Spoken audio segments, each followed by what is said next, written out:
Welcome to the Dr. Nikki Starr Show, a podcast to support you in your spiritual awakening and personal development. As a spiritual teacher, healer, and intuitive coach, my intention is to empower you to live your ultimate potential and your ultimate life. As a former medical doctor and mystic, my role is to bridge the gap between science and spirituality to support you in understanding more of your multidimensional aspects. I share on a diverse range of topics, and it's all to support your greatest becoming.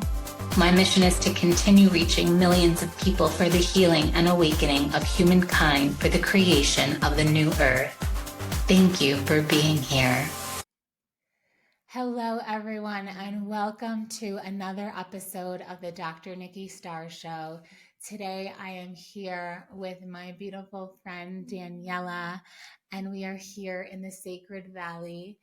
And before I introduce Daniela, I just want to celebrate that this is year 2 of the podcast, and year 2 of the podcast will be guests. And I just felt like, of course, Daniela must be my first guest. I'm here in the Sacred Valley.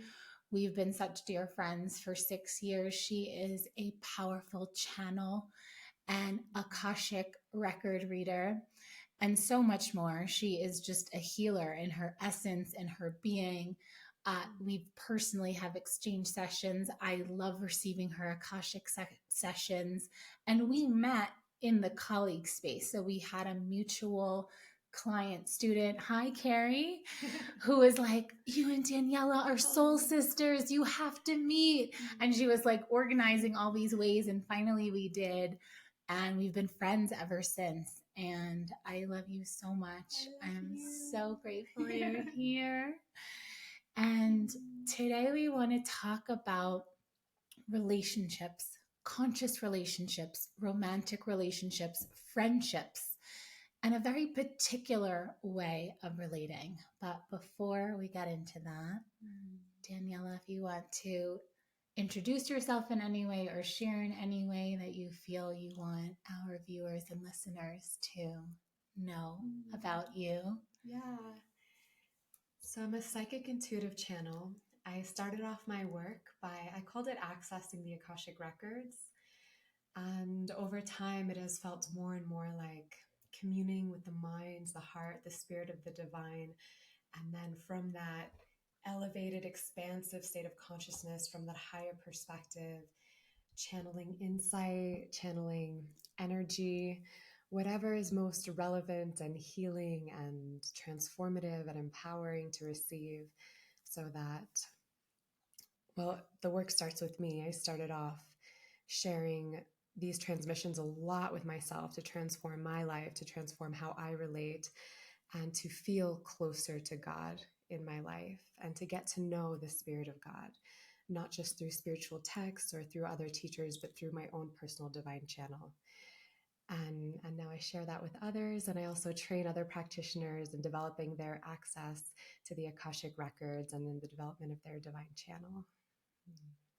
Beautiful. Beautiful, beautiful, beautiful. I'm just noticing the sound is going in and out. So hopefully you can hear us okay. So we'll do our best to speak loudly. We've just had some beautiful rose tinctures. So our energy is like so soft and so beautiful.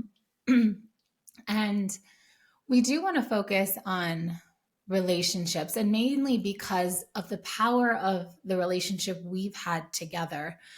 And what I mean by that is Daniela and I have a very particular kind of relationship that is very authentic. We really can express everything and anything.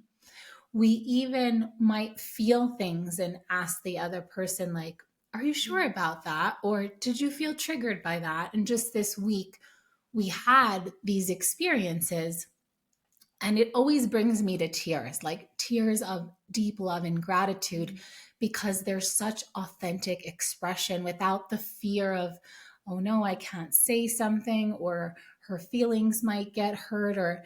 And the reason why this kind of authentic relating is so beautiful is because there's no residue, there's no resentment. We really can be fully honest with everything. Like if a situation happens, we can give honest reflection. And so, for example, one thing that happened is we were hiking and she was like, "Oh, can you send me your pictures?" And I was like, "Okay." And she And I felt it. I was like, oh. yeah. And so what did you feel and what was your response to that? Well, I felt in the okay. I didn't feel like a confident, clear yes. It felt like an okay, like because maybe you thought that's what you should do or that would be the nice thing to do or something. And then she opened up that space for me to say, you know what? My art is my photos too. And I plan to use these on my social media and create poetry from them. So I feel like by you sharing them and posting them, it's like, you're posting my art or something, right? And she was like totally okay with it. And she didn't get triggered and she wasn't angry at me or anything. And it was so beautiful. And I thanked her in that moment of like, thank you for understanding.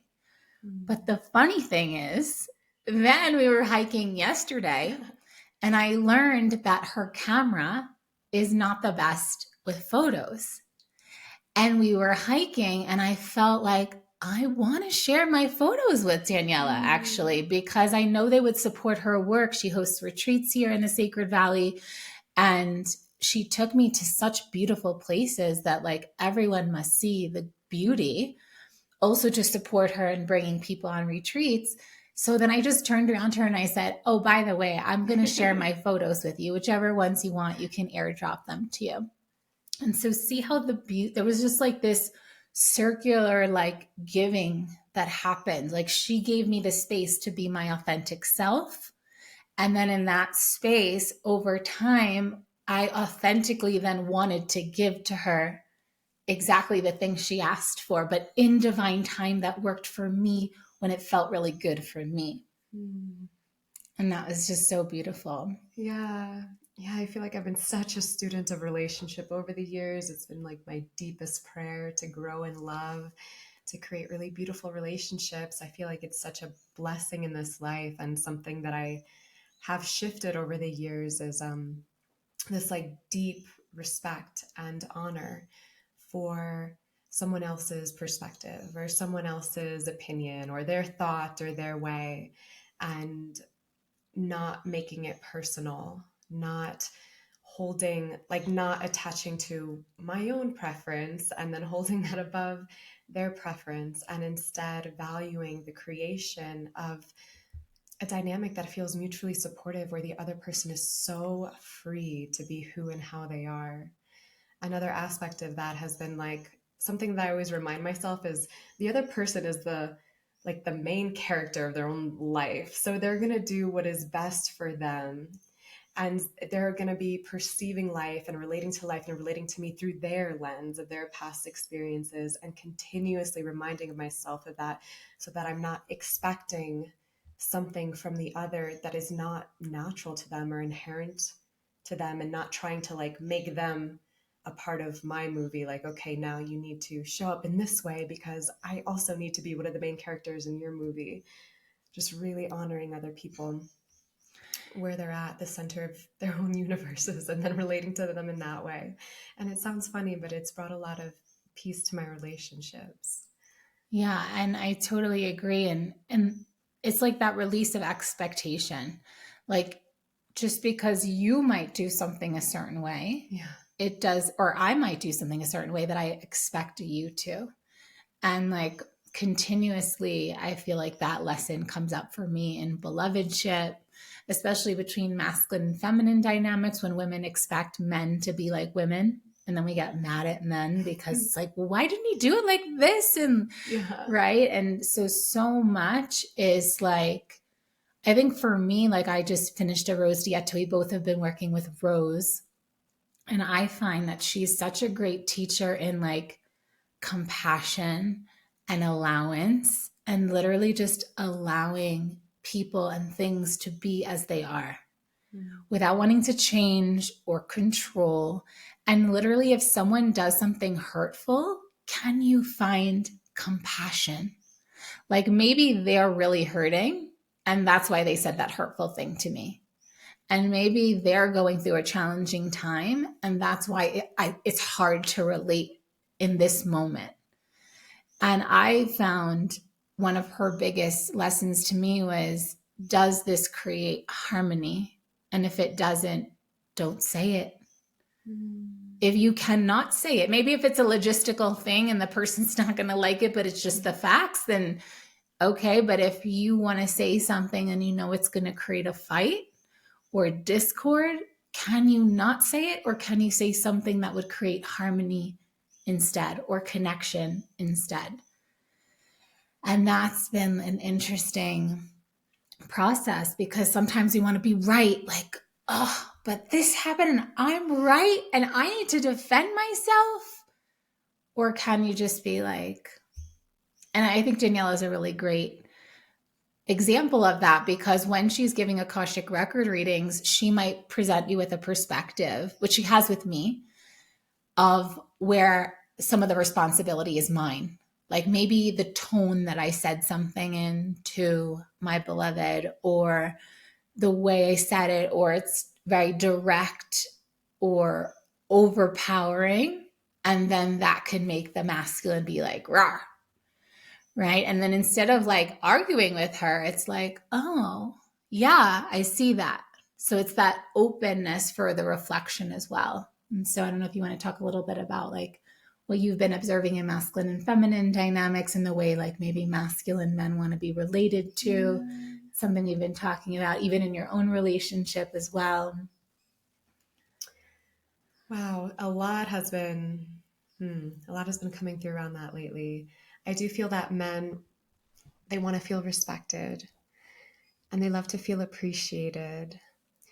And something that I've been working through is my own communication, and how I communicate my preferences and my desires, and even how I relate to my preferences, and starting to prioritize the development of the relationship, and really humbling myself and prioritizing the development of the relationship, the like the yumminess of the relationship, the creation of polarity above like the ways that may not be, that feel so natural to me because I've just been in them for so long, but it may not be productive for the relationship. And one of them is that at times I can communicate very directly, very bluntly, in a way that could be interpreted as perhaps critical. And with the man that I've been dating, I've learned that that doesn't work for him. So I take the time to really soften myself, to come into my heart, to perceive him through the lens of like just loving him, adoring him, respecting him, appreciating him, and then speaking from there. And that takes a lot more consciousness than it sounds, because in those moments, like when we are triggered, sometimes like we get so triggered, maybe our heart rate's up and we're just like, ah, and just recognizing that that fire is, there's a way to utilize it consciously to transform and to clear what doesn't serve. And there's also a way to use it that is incredibly damaging and hurtful.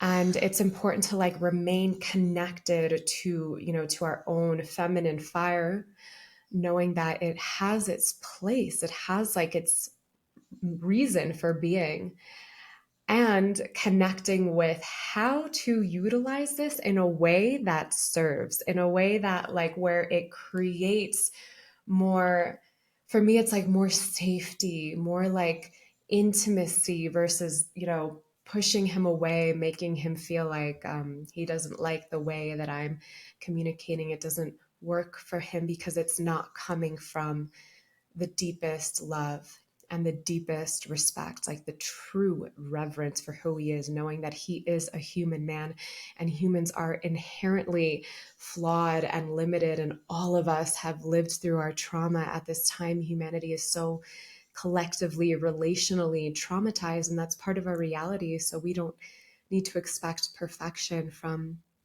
our men, we get to source, like, all of us needs perfect love and we need perfect safety, but we get to source that from God, from the divine, because that is the only consistent, real, stable source of perfect love, of perfect safety, of perfect peace.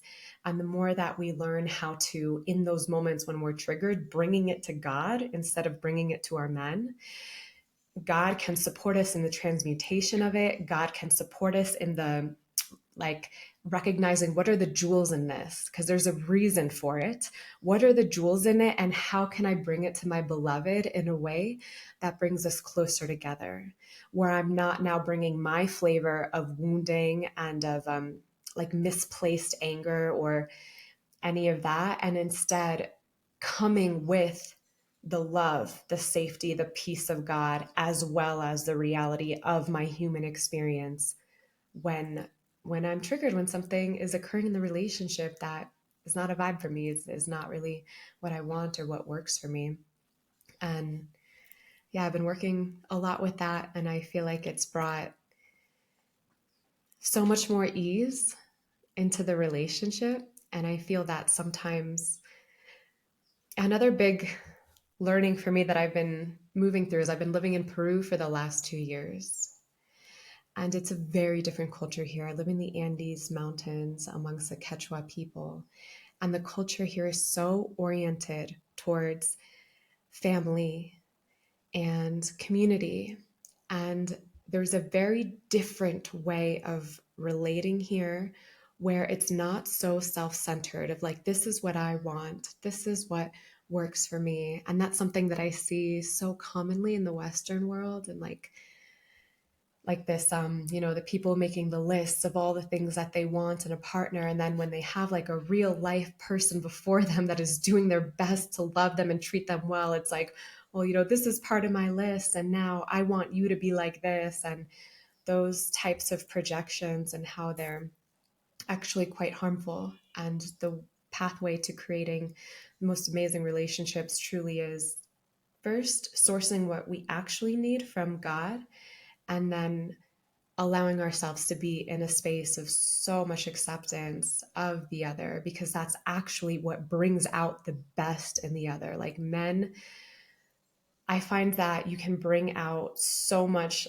like love and devotion and commitment and action, and a man that is really doing his best to grow and evolve to be worthy of your love when you are holding this space of like safety and compassion and unconditional love, while also like being so connected to your worth, to like how worthy you are as a woman, like how magical it is to be a woman. You're so worthy of being so cherished, of so adored, so loved, so beautifully, and also holding that with, okay, and I'm going to be in relationship with a human man, and he's going to have his things, and I don't expect perfection, and I know that I am also a channel of love, so I don't have to extract love from him. So beautiful.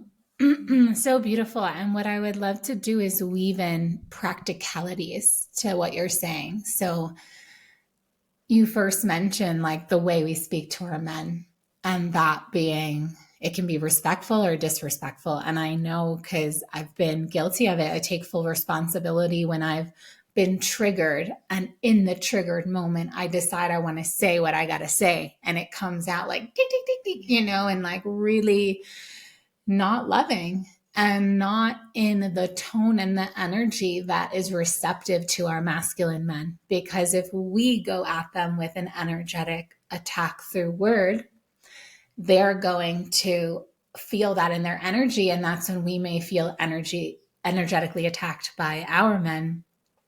And what is the mastery, I feel, is if you can hold your tongue, because women tend to lash with their tongue.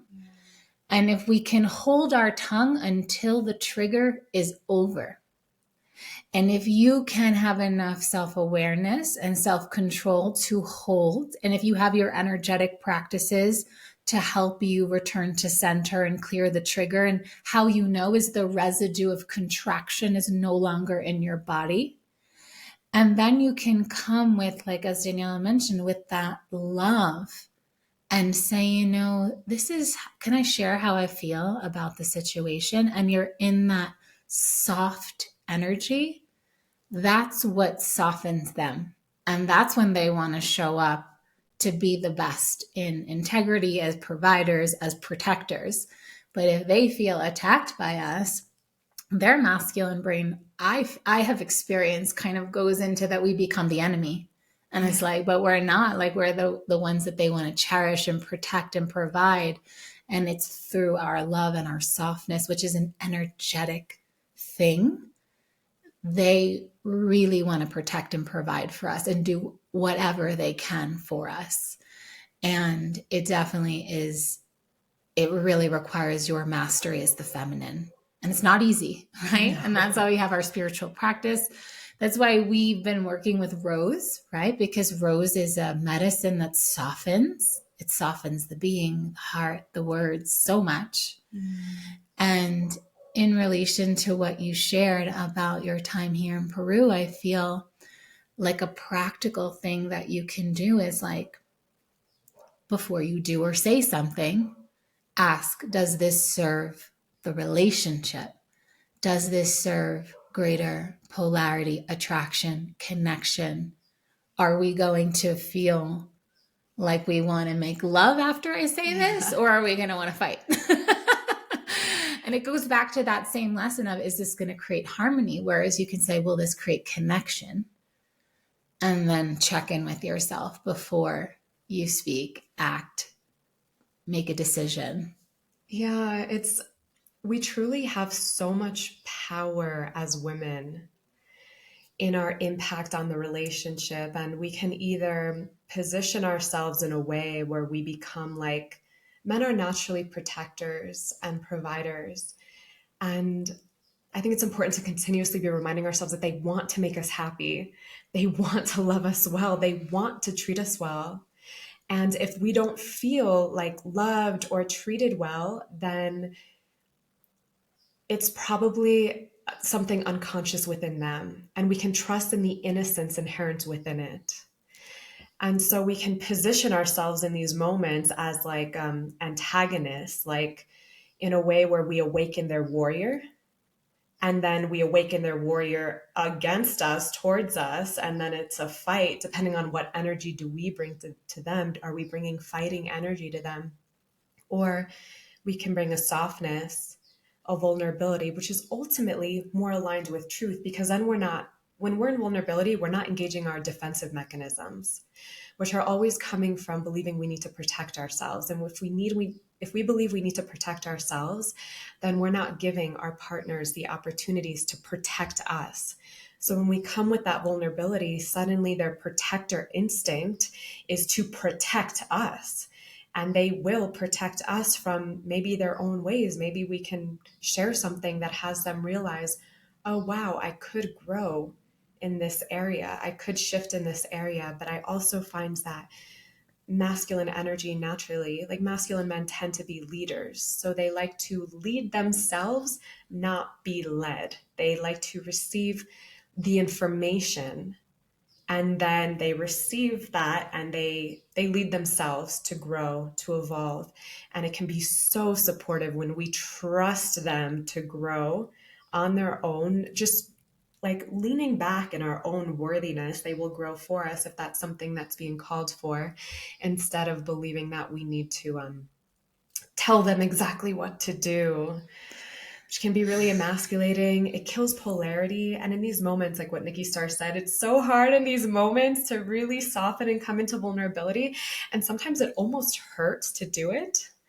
It's interesting. But then once I do it afterwards, it's like, and it does increase the polarity and the attraction. And I find that it also inspires him in how he shows up for me. Like, he's far more devoted versus just like, that kind of energy, which then hurts us even more. It's like, wait, but I want you to care about this. And it's like, well, maybe it's how we communicated it, what energy we brought. Yeah, and I think that an important thing that I've learned through our Akashic Record readings is the power, and we know this through manifestation, and we also know this through the observer effect in physics, where what we project onto people can literally affect how they behave and act. So, for example, if we start to see our men as bad, as the enemy, as not doing this, not doing that, it becomes this self-fulfilling prophecy. Like what you seek, you find. If you want to find all the flaws in your friendships, in your men, this goes for all relationships. Versus if you see someone in their highest light, and this is the power of working with a healer, a coach, a mentor, because they see your highest light, their vision of you in success and greatness supports that realization. The same is true for our relationships. The same is true for our relationships romantically as well. And I have found that, and one of the like practical practices I love is like literally saying what you're grateful for about your partner, like little things like, I'm so grateful you just did that. I feel so supported and loved. I feel so thought of and cared about. Like in real time, like you're seeing like, wow, look, he's great. Oh, wow, she's a great friend.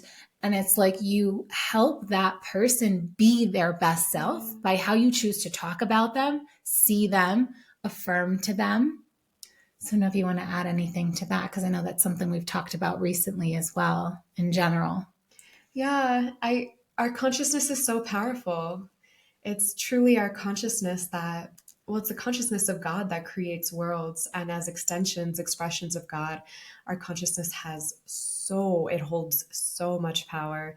So oftentimes when we have had negative experiences with men or the masculine, then we can end up creating a lens where we're perceiving in that way and we're looking for the bad and highlighting the bad and seeing the bad and creating these stories and creating these projections. And of course, nobody is going to like that.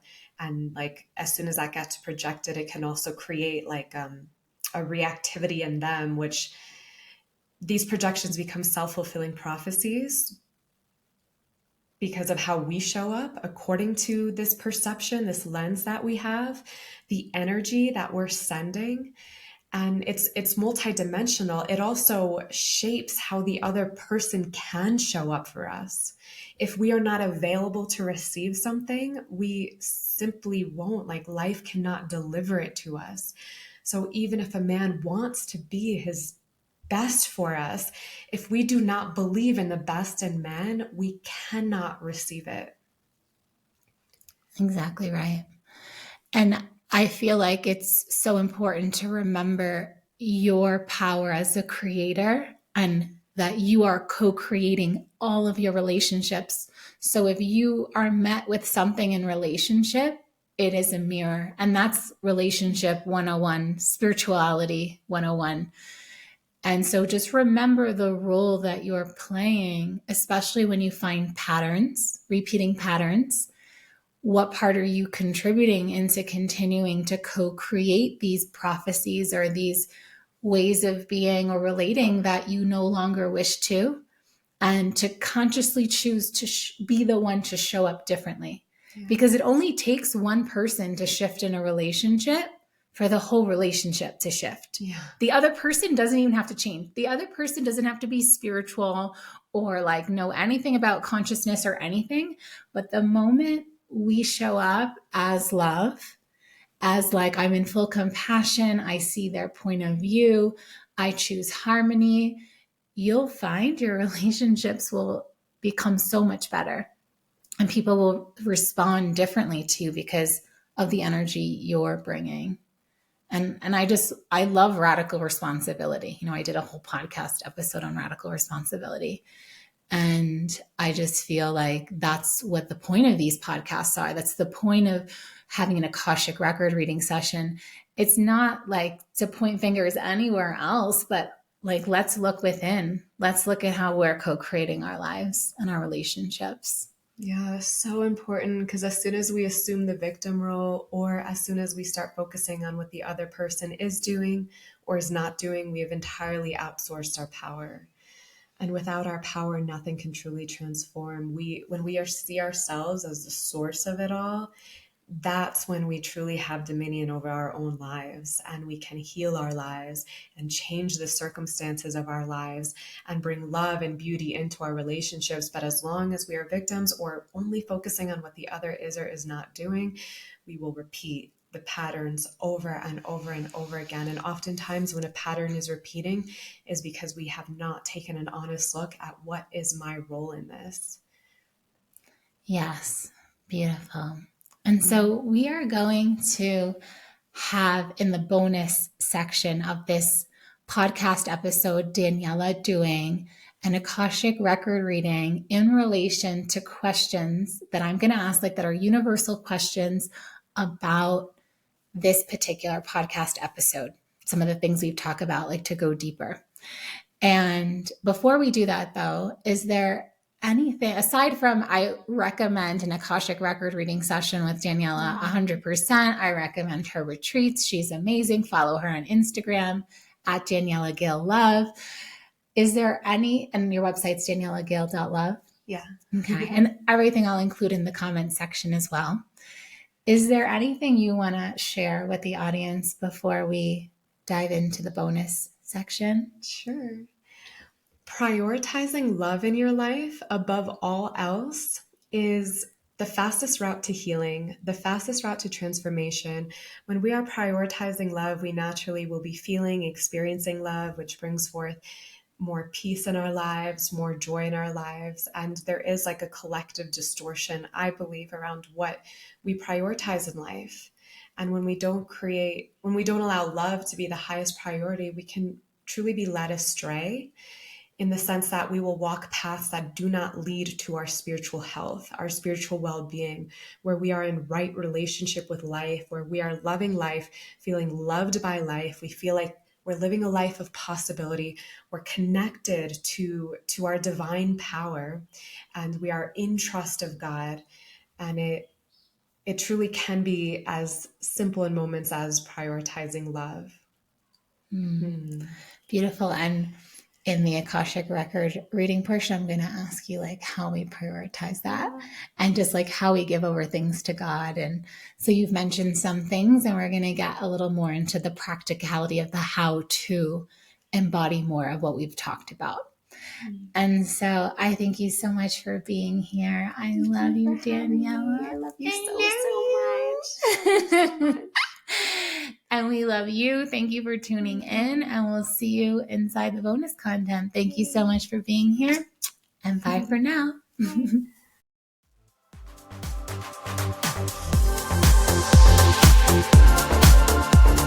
Thank you for tuning in to another episode of the Dr. Nikki Starr Show. Please like this podcast and share it with anyone you feel would benefit. Subscribe to the podcast to receive bonus content, and remember, every Monday the video version goes live on my YouTube channel. Thank you so much for being on the ascension path with me and for doing this great work.